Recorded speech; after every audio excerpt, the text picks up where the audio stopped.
Immédiatement après la mort de la princesse Astrid de Suède dans un accident de voiture, son mari, le roi Léopold de Belgique, a fait une demande déchirante. Avec son visage doux et un cœur d'or à l'avenant, il n'est pas surprenant que la magnifique Astrid de Suède ait été la reine adorée des Belges, jusqu'à ce que sa fin tragique ne l'emporte beaucoup trop tôt. De ses débuts de conte de fées à l'horreur de ses dernières heures, Astrid était comme une princesse oubliée, tout droit sortie d'un livre de contes. Dire qu'Astrid est l'icônée avec une cuillère en argent dans la bouche serait un euphémisme.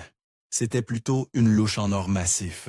Née le 17 novembre 1905, cette scorpion farouche était la plus jeune fille du prince Karl et de la princesse Ingeborg de Suède. En tant que bébé magnifique de la famille, les royaux choyons souvent la princesse Astrid.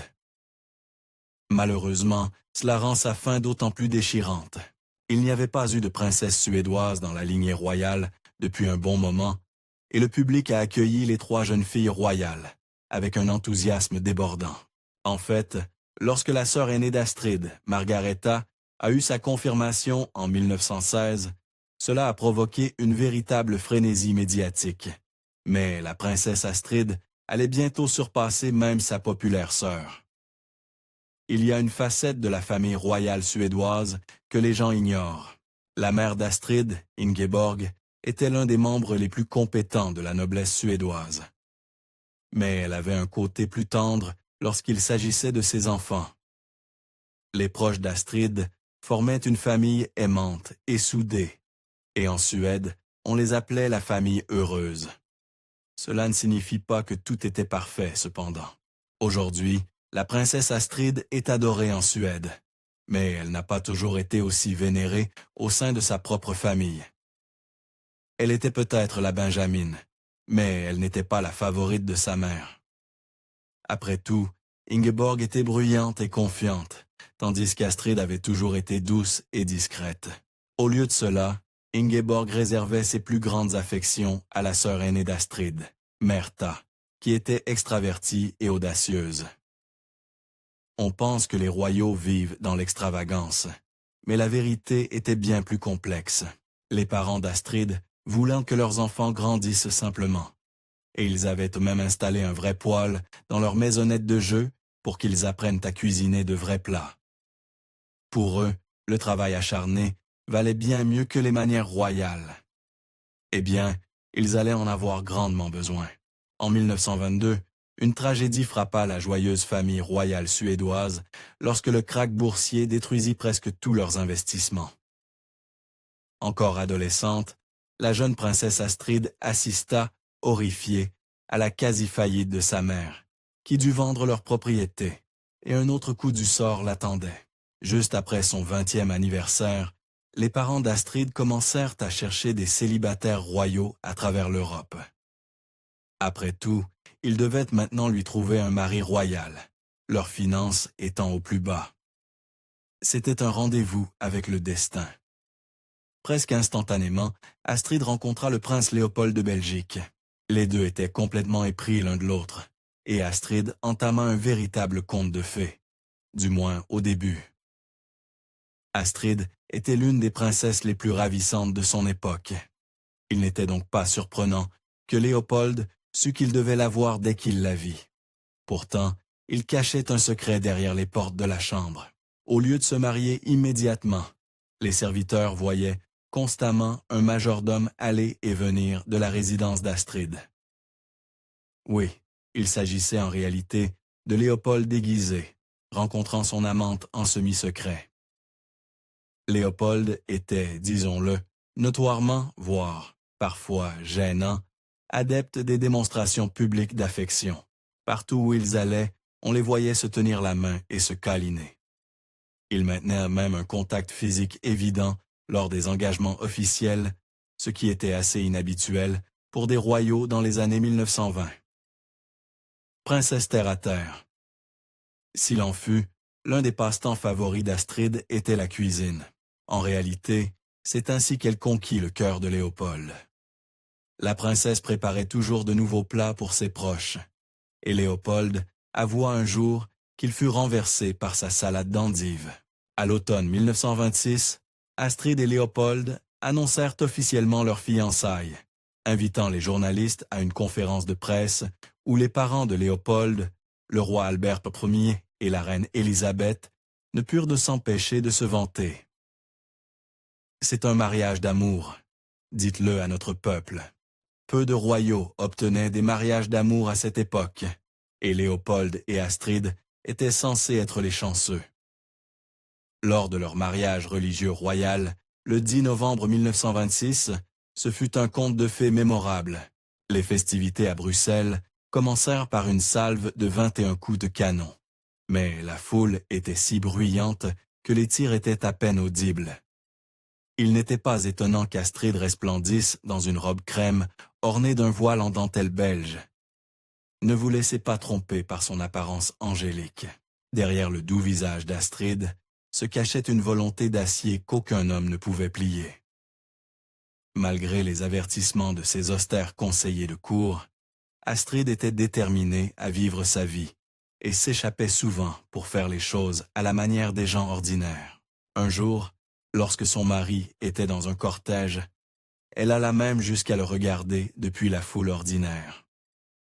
Léopold et Astrid eurent 3 enfants ensemble, Joséphine Charlotte, Baudouin et Albert. Tout comme ses propres parents, Astrid s'efforçait de les élever sans airs royaux. La famille vivait souvent dans une petite villa sur le domaine du palais, et Astrid aimait toujours cuisiner pour eux elle-même, plutôt que de laisser cela aux domestiques. Mais il ne fallut pas longtemps pour que le côté audacieux d'Astrid ressurgisse. Astrid était adorée par presque tous ses sujets, en Suède et en Belgique. On la qualifiait de tendre, compréhensive et profondément humaine.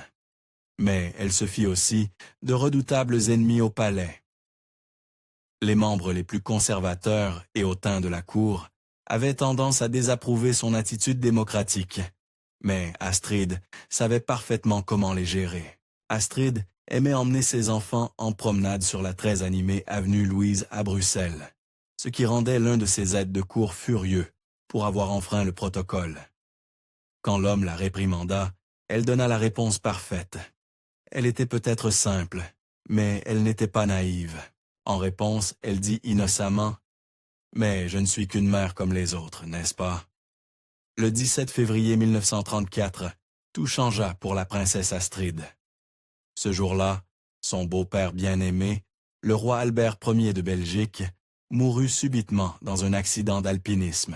Sans prévenir, la princesse Astrid, en deuil, devint la reine consort des Belges, bien qu'elle ait eu peu de temps pour profiter de ce titre, comme nous le verrons.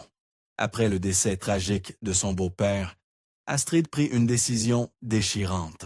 Elle était enceinte au moment de l'accident du roi Albert, et lorsqu'elle donna naissance à un petit garçon en bonne santé peu après, elle le nomma Albert, en mémoire du grand-père, que le jeune héritier ne rencontrerait jamais. Peut-être pour augmenter leurs chances de ces doux moments d'intimité, Astrid et Léopold voyageaient souvent incognito. Pour leur lune de miel, ils allèrent peut-être même plus loin, en déclarant faussement qu'ils se rendaient en Égypte et en Suisse, alors qu'ils partaient en réalité pour la France. Malheureusement, cette habitude allait bientôt se retourner contre eux. Astrid aurait vraiment dû connaître une fin heureuse. Non seulement Léopold était profondément amoureux d'elle, mais il était aussi prêt à tout risquer pour cet amour. Quand elle entra en travail pour leur 2e enfant, alors que Léopold était absent, son prince charmant abandonna toutes ses réunions importantes pour rentrer à la maison pour la naissance, ce que peu d'hommes faisaient à l'époque. Astrid était une grande et élégante Suédoise, bien que nous ne connaissions pas sa taille exacte en pieds et pouces. Sa belle-mère, la reine Élisabeth, qui était souvent petite elle-même, remarquait avec approbation qu'Astrid avait la taille parfaite pour atteindre les yeux de son fils, Léopold. Le mariage de Léopold et Astrid était tout en tendres étreintes et lune de miel secrète. Juste avant leur mariage, Léopold demanda à Astrid de prendre une décision cruciale.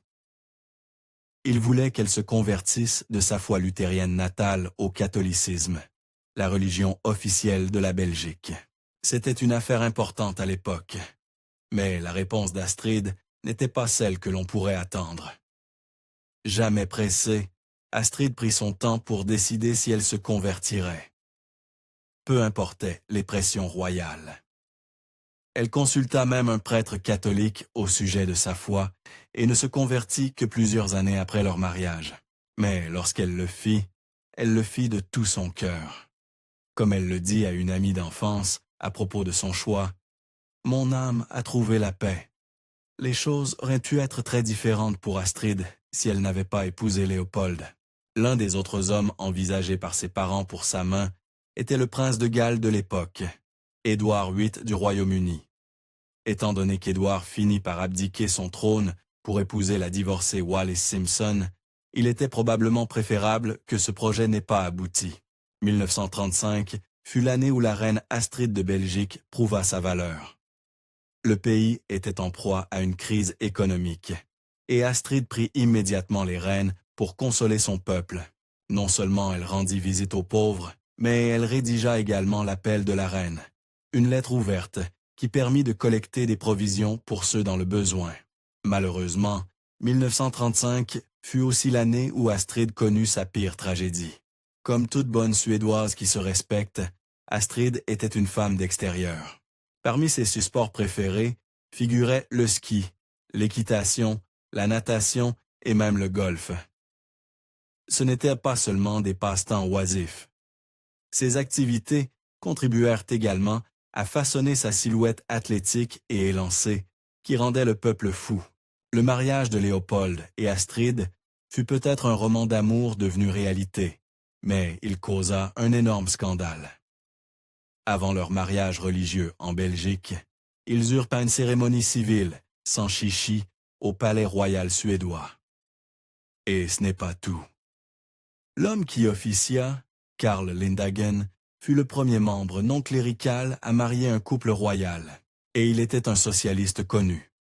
Croyez-moi, épouser un prince a ses avantages. En guise de cadeau de mariage, le gouvernement belge offrit à la princesse Astrid une tiare exquise ornée de 11 énormes diamants. Astrid était peut-être une fille simple qui savait mettre la main à la pâte, mais elle ne disait pas non à cela. Après ses fiançailles royales, Astrid devint une sensation. Des figures de cire de la beauté suédoise apparurent dans les boutiques et des actualités de la future reine des Belges furent diffusées au cinéma. Les gens commencèrent même à écrire aux publications pour obtenir la célèbre recette de salade d'endives d'Astrid, qui lui avait si bien valu un prince. Astrid fréquenta une école de finition, complétant son éducation aristocratique. Et pendant ce temps, elle étudia les accomplissements féminins typiques, comme le piano, le ballet et la garde d'enfants. La future reine consort de Belgique se porta même volontaire dans un orphelinat pendant son temps libre. Astrid et sa famille étaient si essentielles à l'identité suédoise qu'un gâteau fut même nommé en leur honneur. Le gâteau de la princesse suédoise est une pâtisserie à étages recouverte de massepain, et nommée d'après Astrid et ses sœurs. Les belles sœurs d'Astrid réussirent presque aussi bien qu'elle. La princesse de neige, sa sœur aînée, Margaretha, épousa le prince Axel de Danemark, tandis que la sœur cadette, Märtha, épousa le prince héritier de Norvège. Malheureusement, Märtha mourut avant de pouvoir accéder au trône. Bien sûr, cela n'était rien comparé au destin d'Astrid. Astrid et ses sœurs faisaient souvent du shopping et se tenaient au courant des dernières tendances dans les rues de Stockholm. Alors que certaines épouses royales ont eu du mal à se faire accepter dans la famille, Astrid n'eut aucun problème. Élisabeth dit un jour de la charmante et douce Astrid. « Je n'ai peut-être pas réussi à trouver pour mon fils une épouse idéale. Mais Léopold a fait mieux. Il m'a trouvé une belle fille idéale. » Bien qu'elle n'ait vécu que peu de temps avant que sa vie ne soit tragiquement écourtée, Astrid s'est forgé des surnoms légendaires. On l'appelait la princesse de neige ou la reine de neige. Et il neigea même le jour de son mariage avec Léopold. Puisque le peuple l'adorait, on la surnomma aussi la reine des cœurs. S'il y a une chose à savoir sur la reine Astrid, c'est qu'elle venait d'un sang suédois fougueux. Sa mère, Ingeborg, était en particulier une femme redoutable. En signe de protestation contre l'Allemagne pendant la Seconde Guerre mondiale, la reine douairière bloqua même une fois la fenêtre du palais qui donnait sur l'ambassade allemande. Comme nous l'avons vu, sous sa surface sereine, Astrid pouvait être tout aussi radicale. Pour encourager les Belges à consommer des boissons saines et à délaisser les célèbres bières, Astrid contribua à instaurer la semaine du lait et engagea même l'un de ses employés pour faire un rapport sur les réglementations du lait dans le monde. Astrid et ses sœurs avaient peut-être quelques rivalités royales, mais elles se serraient les coudes quand cela comptait vraiment. En 1932, la princesse Märtha exprima son amour pour Astrid par un geste touchant. Elle nomma sa nouvelle-née Astrid en l'honneur de sa tante. Mais en quelques années, cet acte touchant deviendrait totalement déchirant. Astrid n'était pas seulement magnifique, elle était célèbre dans le monde entier pour sa beauté. Avec ses cheveux clairs, ses grands yeux et son visage doux, Astrid était la plus belle de sa famille. Et lorsqu'elle atteignit l'âge adulte, l'une des royales les plus convoitées d'Europe. En août 1735, Astrid et Léopold étaient en vacances incognito, une fois de plus. Cette fois, en Suisse, ils avaient emmené leurs deux aînés dans leur villa suisse pour la majeure partie du voyage. Mais vers la fin du mois, ils renvoyèrent les deux enfants en Belgique, avec leur nourrice, pour passer un peu de temps seuls. Malheureusement, cela ne pouvait pas plus mal tourner. Le roi et la reine décidèrent de faire une randonnée en montagne dans les parcs suisses le 29 août 1935. Comme ils étaient des monarques sans chichi, ils insistèrent même pour que leur chauffeur s'asseye à l'arrière pendant le trajet, tandis que Léopold conduisait et qu'Astrid naviguait. Ce fut une erreur fatale. À un moment donné, sur le chemin du sentier de randonnée, Astrid, qui consultait sa carte, pointa quelque chose par la fenêtre. C'était un geste assez innocent, mais il eut des conséquences dévastatrices. Léopold, suivant sa main, détourna probablement les yeux de la route montagneuse escarpée pendant une seconde. Et une seule seconde suffit. Dans les instants qui suivirent, un événement horrifique se produisit, et Léopold ne pourrait jamais le défaire ni se le pardonner. Avec le roi au volant, la voiture dévia de la route et dévala une pente abrupte avant de percuter rapidement un arbre. La forêt éjecta complètement Léopold de la voiture, mais lorsque le chaos se dissipa, il réalisa que sa femme bien-aimée avait subi bien pire. Astrid était une combattante obstinée jusqu'à la fin, et alors que la voiture dévalait la pente montagneuse, elle tenta de se sauver en ouvrant la portière et en roulant à l'extérieur. Tragiquement, cela ne se passa pas ainsi. Le véhicule allait trop vite et trop violemment, et la reine fut également projetée hors de la voiture, son corps s'écrasant contre un autre poirier. Puisque le roi et la reine de Belgique voyageaient incognito et avec très peu de suite, il n'y avait personne autour pour fournir des soins médicaux immédiats. Malheureusement, c'est exactement ce dont Astrid avait besoin. Au lieu de cela, elle décéda sur les lieux de l'accident, juste après 9h30 ce matin d'août. Quand le monde apprit la nouvelle choquante, il entra immédiatement en deuil. Des foules de personnes assistèrent aux funérailles de la Reine de Neige, bien qu'aucun n'arrivait à croire qu'une chose aussi horrible soit arrivée à quelqu'un d'aussi bon. Astrid repose désormais dans sa maison d'adoption, Bruxelles, mais ce ne fut pas la dernière fois que nous entendîmes parler d'elle. À ce jour, il existe encore des souvenirs macabres des derniers instants d'Astrid près du lieu où elle périt.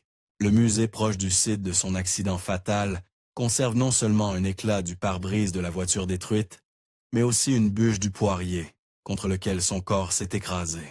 Pour ceux moins attirés par les ambiances gothiques, les endeuillés ont également construit une petite chapelle sur le site de l'accident, qui reste une destination de pèlerinage populaire pour ceux qui veulent garder la mémoire de la Reine de Neige bien vivante. Aujourd'hui, Astrid vit toujours. Pas moins de 2 de ses petits-enfants sont des monarques régnants, le roi Philippe de Belgique et Henri, grand-duc de Luxembourg. Elle est également cousine, au second degré du défunt mari de la reine Élisabeth, le prince Philippe. Léopold fut rongé par le chagrin et la culpabilité après avoir causé la mort de sa femme bien-aimée. En fait, il pouvait à peine supporter de penser à ce jour fatidique. Alors il fit une demande glaçante. Au lieu de récupérer le véhicule qu'il conduisait, il ordonna à ses hommes de couler la voiture dans les profondeurs du lac de Lucerne, près de l'endroit où le couple royal s'était écrasé mortellement. Merci de regarder History Exposé. Si vous aimez découvrir les meilleures histoires de l'histoire, cliquez sur « J'aime » et abonnez-vous pour continuer à explorer avec nous. N'oubliez pas de visiter notre page principale, Factinate, pour plus de faits incroyables sur tout.